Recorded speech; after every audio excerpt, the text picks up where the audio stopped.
business community. All right, but you talk about a lack of hope. In your state of Texas, we look at poverty, people who are suffering, who may be without hope. In the United States, that rate is 15.9%. It's higher in Texas at 17.9%. And higher, I might add, even in California. And we'll get to that in just a minute. And yet there's a debate about what you do to help people who are struggling around wages, around the minimum wage. Tim Pawlenty, who you ran against in 2012, was part of that presidential ticket there before he dropped out. He was on MSNBC this week. He said this about how Republicans ought to look at this minimum wage fight. Have a look. I also think, by the way, the Republicans should support a reasonable increase in the minimum wage. You know, if you're going to talk the talk about being for the middle class and the working person, if we have a minimum wage, it should be reasonably adjusted from time to time.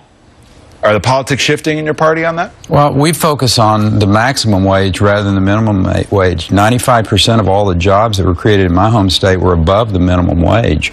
So the idea that you should be focused on the minimum wage when in fact you ought to be focused on policies that create this environment where jobs can be created.